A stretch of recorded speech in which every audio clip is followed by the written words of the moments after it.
The simplistic form of Snapchat is you put up a message, after they see it, it disappears.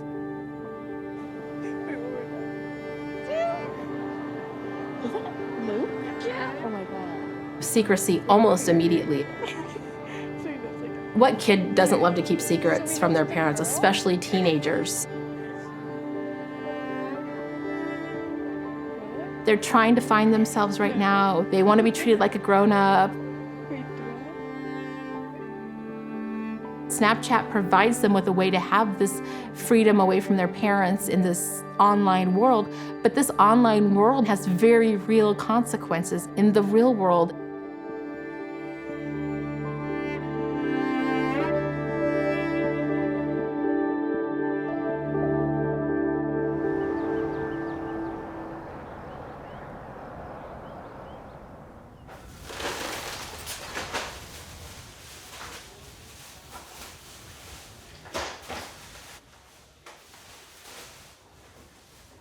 I have my 13-year-old daughter, Eden, and Alexander, my 14-year-old son.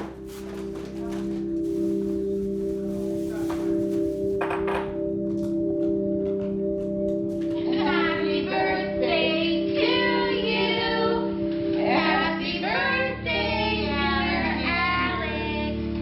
Happy birthday to you. You bought your candle? What's that? When his sister was born, he was very excited for his sister. They quickly became really good friends and had a lot of fun together and always sought out each other's approval on their big ideas. You're Django and she's Boba.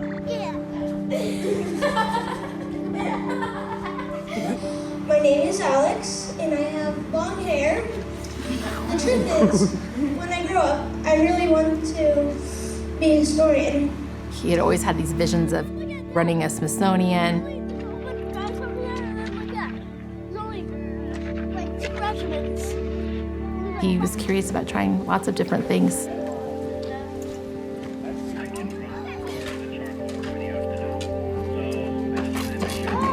Yes. I will always close my pocket knife. I will always close my pocket knife.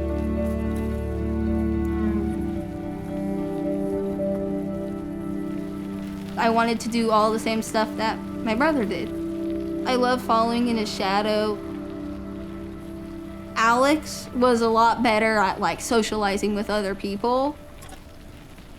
I need the other person to approach me first. I just don't want to talk to people.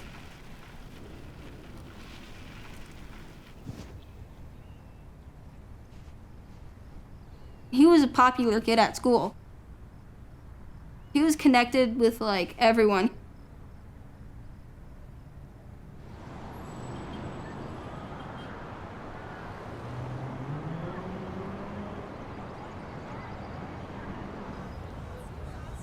Snapchat's like our communication line. We don't use text messages like to communicate with people, or like if you meet someone new, you're like, oh, can I get your snap? When you're on Snapchat, it becomes easier to be able to get exposed to drugs and people doing drugs, especially if you surround yourself with the people who like do drugs. It just becomes easier and it becomes normalized.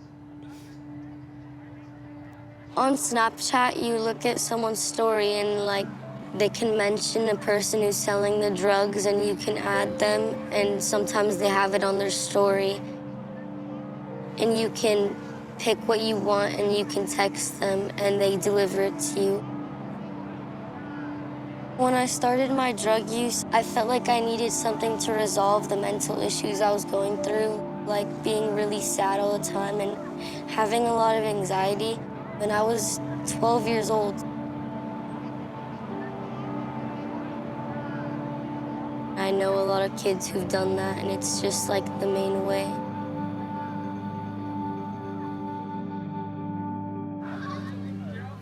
As puberty started to set in, Alexander's anxiety really started to increase. We wanted to work on how to self-soothe, and his therapist was working with him on those things. During this time, he found his way to marijuana on Snapchat. The guy who sold weed started carrying pills. and he just took him up on it. Alexander told us that he had been experimenting with Oxy. He had been maybe taking them maybe 10 days at the most, but they were making him really sick and they really had a hold on him. Alex came in the house at about 9 o'clock that night after hanging out with his friends, and we yelled out, "Hi, Alex."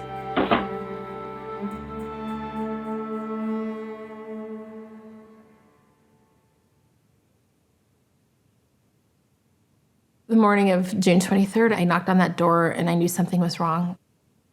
I opened the door and I saw him there on his bedroom floor, and he just looked like he was sleeping. He was blue.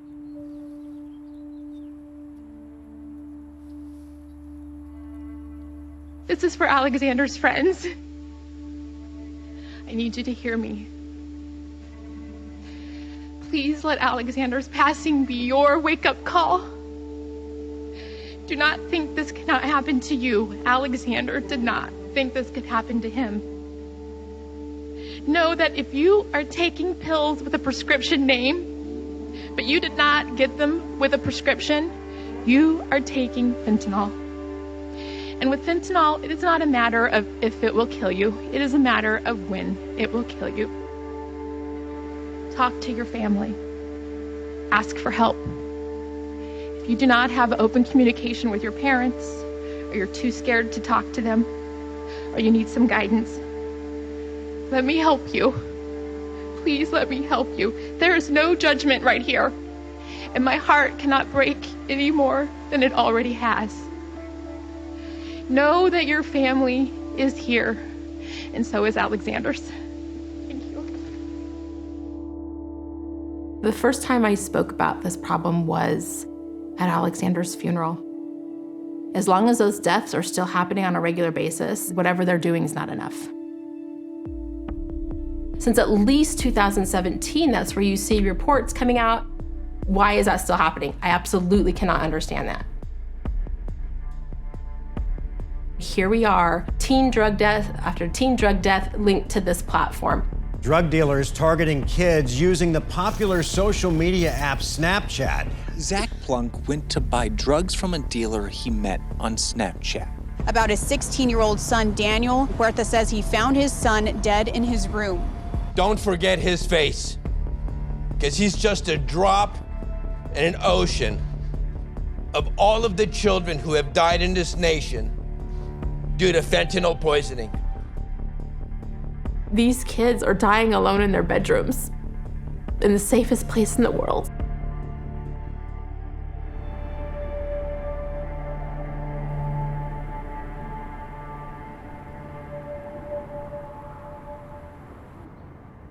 The DEA can't figure out who this drug dealer is. They only know him by his Snapchat name. Snapchat hadn't replied to the 3 subpoenas, so now they've moved to a court order. And so once they do the court order, Snap turns around and tells this drug dealer, oh, hey, law enforcement's looking into your account, and now he's gone off of Snapchat. Well, he's not gone. He probably just shut that account down and opened up a new one. Yeah. And no one can figure out what his name is. Where's the urgency?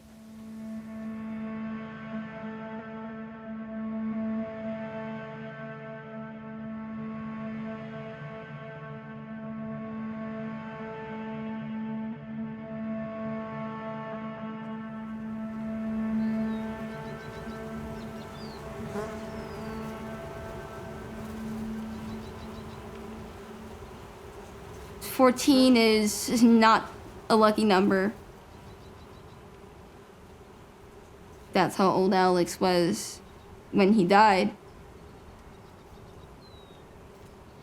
I'm turning 14. I'm only a couple months away from outliving him. They're letting their platform be the storefront for drug trafficking. You're profiting off of people dying.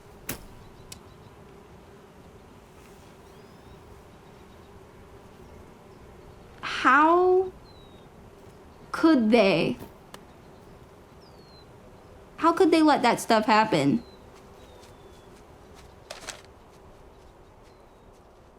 If we could change Section 230C, we would just want to add a duty of care to it. Then a family could have their day in court. Snapchat, Facebook, all of these things, they need a duty of care so that if there is harmful content, they should be held accountable, period. There's new parents. There's new parents out there. Will they show up? I know that the sister of a victim from September wants to be there. She's like, please give me the information so, you know.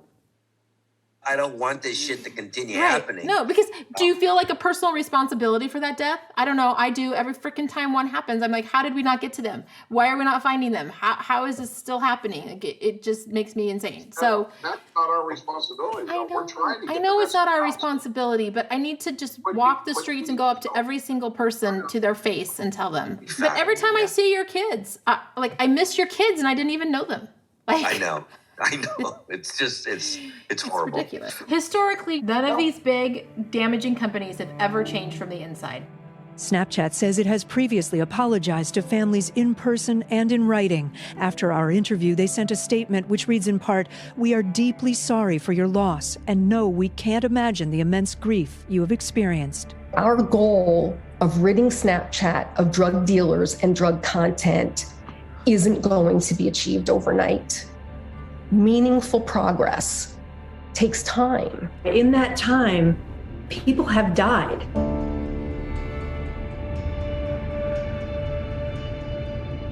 In order for there to be sweeping changes on Snapchat, they need some third-party oversight. We're really going to push for that. Far too much crime has happened for us to take their word for it anymore.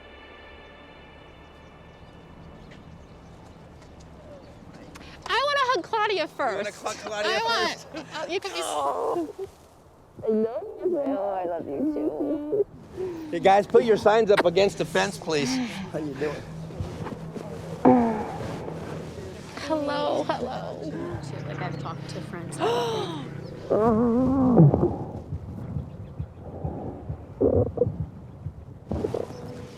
I have to say hi before I get too busy.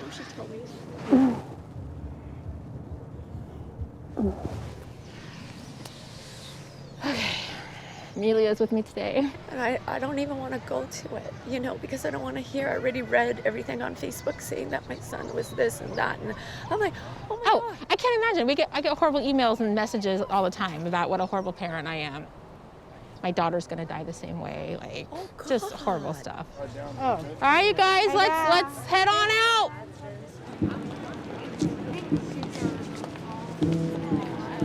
My buddy Austin. I don't know, I just grabbed the one. Love you, Austin.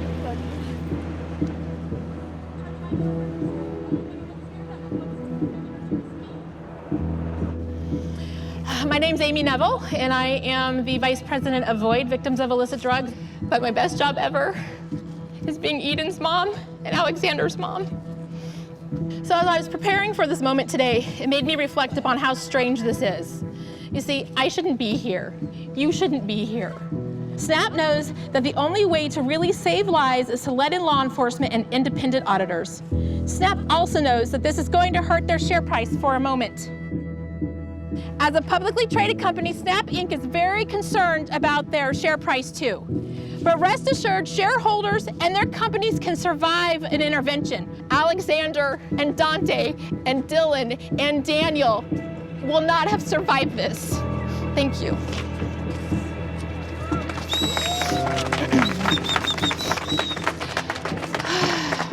After 2 search warrants, you guys still did nothing. It took the media to reach out to you and to show you everything. That same day, you shut this fool down. And when you did that, you erased all of the critical evidence that we were looking for. Do better, because we're coming for you. This is not going to be the last time you see me. When I asked my mom if there's any statistics about like drug deaths related to Snapchat, she said there's nothing because Snapchat refuses to release that stuff. They're talking about all these great things that they're doing to get drugs off their platform. If that stuff was working, then they should have nothing to hide. They should be releasing these statistics.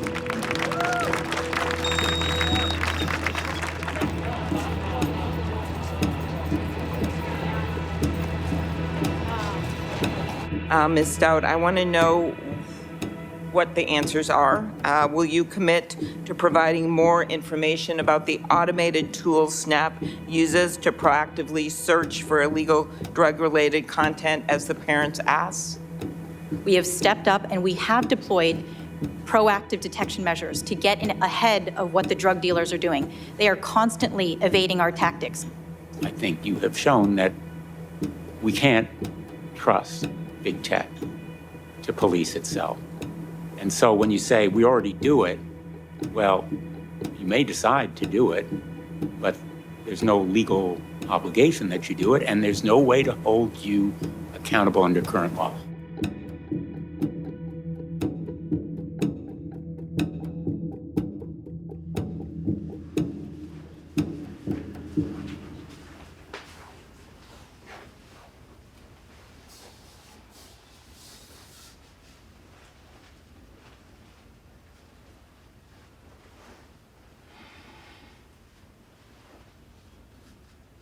Part of moving, it was really important for me to still have a room for Alex. His bedroom's a portal to another world.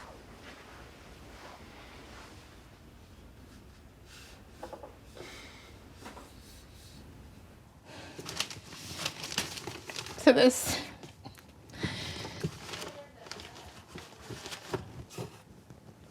tub just has things from Alexander's funeral. The hardest thing in here is definitely the shirt he was wearing when he died. It used to smell like him. That's why I kept it, because we had washed everything, because we were told we needed to wash everything right away, because if fentanyl was on something, it could be dangerous to anyone in the household. So as I was throwing the clothes in the washing machine, this was in his dirty clothes. Somehow it ended up in there, and you can see how he cut it off of him.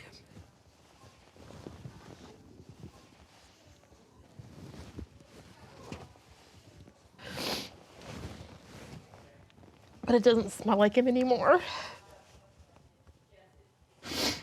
The first outfit he ever wore, that's kind of, I didn't realize.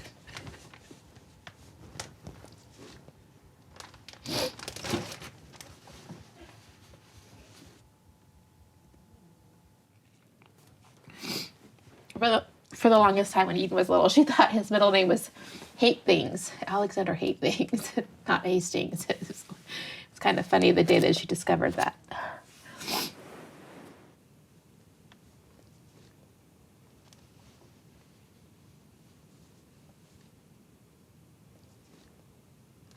Shortly after Alex passed, I was in his room, and I realized there was a corner of a piece of paper still on his wall behind his bedroom door, and it said, practice rigorous authenticity, do uncomfortable work, and surrender the outcome.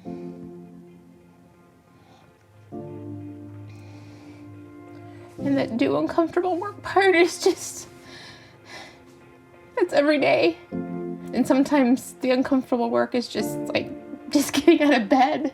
And sometimes it's talking to other newly bereaved families, or it's talking to legislators or other organizations that want to know more about what we do. It really can be anything, but the fact that that was there in his handwriting meant a lot to me.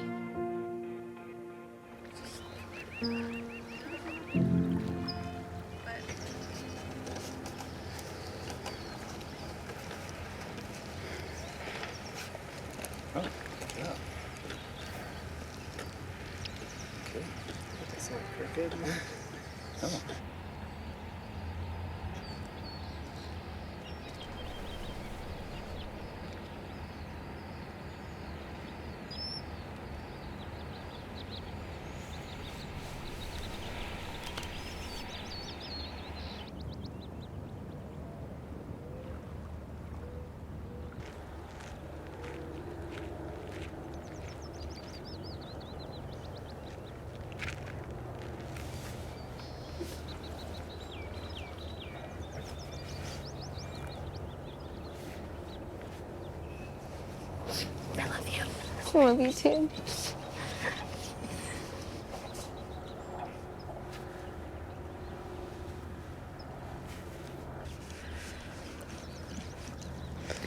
I wish I could make it better for you, but I know it's just in time.